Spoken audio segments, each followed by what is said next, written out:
अंकित और अनु भाई बहन थे। माँ बाप के देहांत के बाद बड़ी बहन अनु ने दिन रात मेहनत करके अंकित की देखरेख की और उसे पढ़ा लिखा कर पैरों पर खड़ा किया था। दोनों भाई बहन खुशी खुशी रह रहे थे। एक दिन, दीदी मुझे जॉब मिल गई है। अरे वाह भैया, तेरी मेहनत सफल हुई। मेरी मेहनत नहीं दीदी, आपकी मेहनत। अगर पापा के निधन के बाद मेरी जिम्मेदारी आप न उठाती तो ये सब नहीं हो पाता। मेरी सफलता सिर्फ आपके बलिदान की वजह से है दीदी।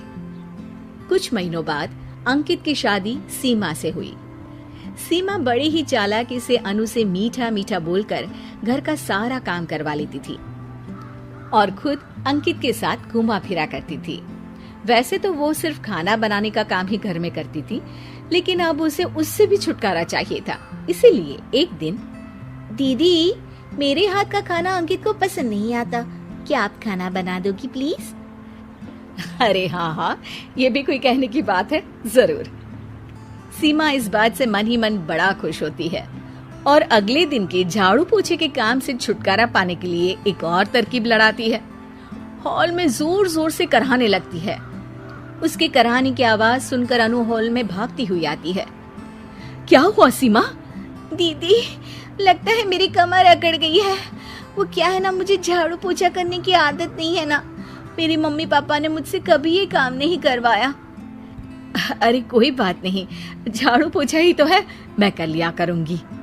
ऐसे ही धीरे धीरे सीमा ने घर के सारे कामों का बोझ अनु पर डाल दिया।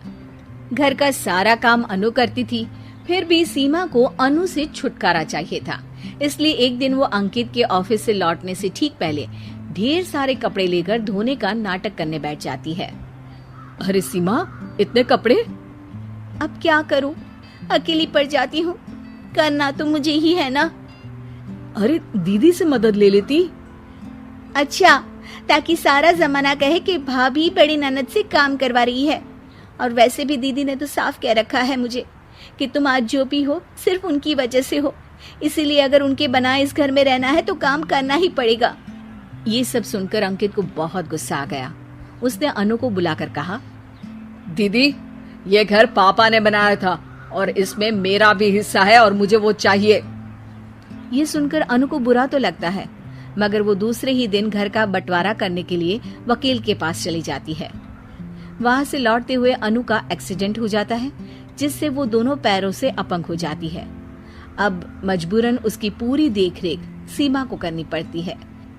एक दिन सारे कामों से थक कर सीमा अंकित से कहती है, अजी सुनते हो, अब मुझसे तुम्हारी ये बहन की सेवा ना होगी। अगर कल तक तुम इसका बंदोबस्त नहीं करते तो मैं घर छोड़कर चली जाऊंगी। अरे ये कैसी बातें कर रही हो? इस हालत में वो कहाँ जाएंगी? मैं कुछ नहीं जानती, बस कल ये इस घर में मुझे दिखनी नहीं चाहिए। अंकित अपनी बीवी की जिद के आगे हार मान लेता है और अनु को शेल्टर होम में छोड़ आता है। 3 महीने बाद, अजी सुनते हो, ये आपके लिए एक पार्सल आया है, ये लीजिए। अरे इसमें तो घड़ी है और एक चिट्ठी भी है। दिखाइए तो। अरे वाह, बड़ी ही सुंदर घड़ी है, लेकिन ये आपको भेजी किसने?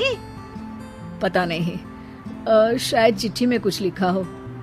आशा करती हूँ ये घड़ी तुम्हें पसंद आएगी। रक्षाबंधन की बहुत शुभकामनाएं, तुम्हारी दीदी अनु।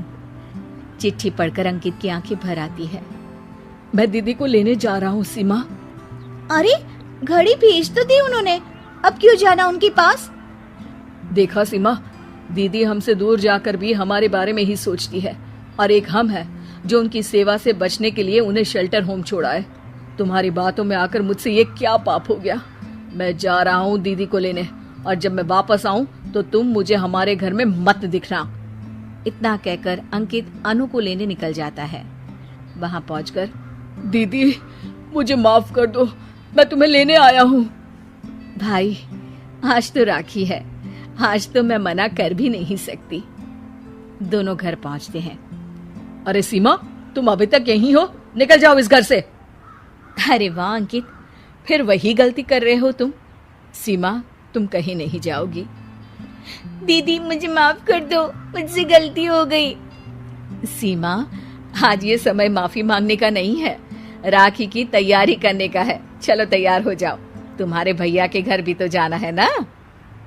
ये सुन सीमा अनु के गले लग जाती है।